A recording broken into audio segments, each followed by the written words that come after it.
한 주간의 뉴욕 증시 전망해 보고 자세한 전략 세워보겠습니다. 키움증권 글로벌 리서치팀 이원주 연구원 전화로 연결되어 있습니다. 안녕하십니까? 네, 안녕하십니까? 네, 뉴욕 증시는 역시 긴축과 함께 우크라이나 사태가 가장 변수로 부상하고 있습니다. 증시가 크게 조정을 받는 모습을 보였는데 전반적인 흐름 어떻게 보십니까? 네, 증시의 불확실성이 더해지면서 전반적으로 증시가 하락하는 가운데 미래에 대한 가치가 더 많이 반영됐었던 성장주들의 가치가 더 빠른 속도로 하락하고 있는 상황입니다. S&P 500은 지난 12월 고점 대비 10%, 나스닥은 16% 하락했습니다. 이유는 두 가지입니다. 첫 번째로는 어닝 시즌에서 확인된 인력 부족, 원부자재 가격 상승 문제입니다.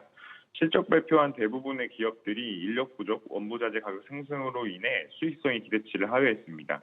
특히 인력 부족, 원부자재 가격 상승을 제품 가격에 전가할 수 없는 소형 기업일수록 실적 둔화가 큰 것이 확인되면서 최근 채권 시장에서도 하이힐드 채권의 리스크 프리미엄이 빠르게 상승하고 있고 주식시장에서도 S&P 500 대비 중소형 기술주가 많이 포함된 나스닥 지수가 빠르게 하락하고 있습니다. 두 번째로는 말씀하신 우크라이나 러시아 전쟁 불확실성 확대입니다. 반러 성향의 우크라이나 정부가 러시아를 견제하기 위한 기구인 나토에 가입하려 하자 옛 소련으로의 복귀를 희망하는 푸틴의 러시아가 전쟁 위협을 확산시키는 형국입니다. 양측 다 입장을 포기하기 힘든 이유들이 있기 때문에 불확실성이 좀처럼 줄어들지 않고 있는 상황입니다. 이로 인한 위험자산 회피 심리가 증시에 악영향을 끼치고 있다고 판단합니다. 결국 인력 부족 문제, 원부자재 가격 상승 문제, 우크라이나 러시아 갈등 상황에 따라 증시의 변동성이 커질 수 있는 현황이라고 보시면 되겠습니다.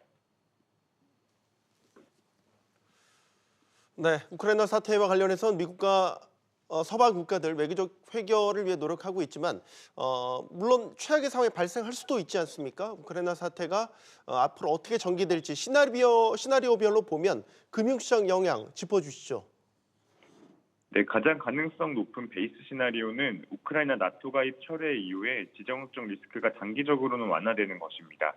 현재 상황이 장기화되면 경제적으로 에너지 가격이 전반적으로 상승하기 때문에 화석연료 위주의 경제 구조인 러시아에게는 오히려 유리하고 철강산업 위주의 우크라이나에게는 오히려 불리합니다. 따라서 우크라이나가 이번 사태의 원인이었던 나토 가입을 특정 시점에 철회하고 러시아도 군대를 물리는 시나리오가 가장 가능성이 높다고 판단합니다.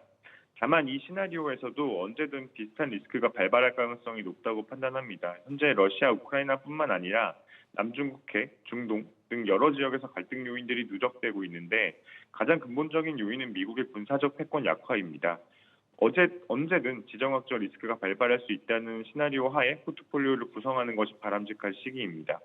주식시장에게 최악의 시나리오는 전쟁 발발이고 최선의 시나리오는 미국의 패권 강화로 장기적으로도 각종 지정학적 리스크들이 사라지는 것입니다. 두 시나리오 다 가능성은 낮다고 생각합니다.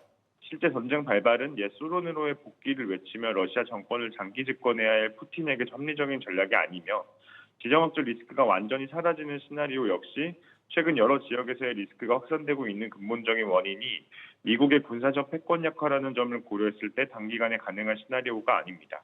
결국 이번 러시아 우크라이나 사태가 단기적으로 완화될 수 있다고 하더라도 지속적으로 지정학적 리스크가 발발할 수 있음을 감안한 포트폴리오 구성이 필요한 시기라고 판단합니다.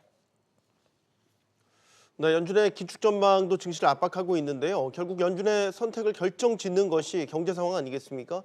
이번 주에 보면 연준이 기준으로 삼는 물가 지표죠. PCE 가격 지수가 발표되는데 어떻게 전망하고 계십니까?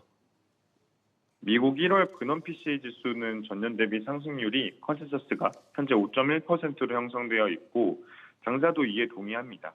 사실 이미 PCE 지수가 바스켓이 약간만 차이나는 CPI 지수가 전년 대비 6% 상승했다는 것이 이미 발표됐기 때문에 시장 기대치와 크게 다른 PCE 지수가 발표되어 연준의 분위기가 급변할 가능성은 제한적입니다.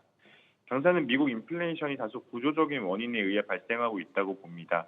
최근 4분기 미국 기업들의 실적을 보면 원부자재 가격이 크게 오르고 있는데 대부분의 원인이 블루컬러 노동력 부족 문제입니다.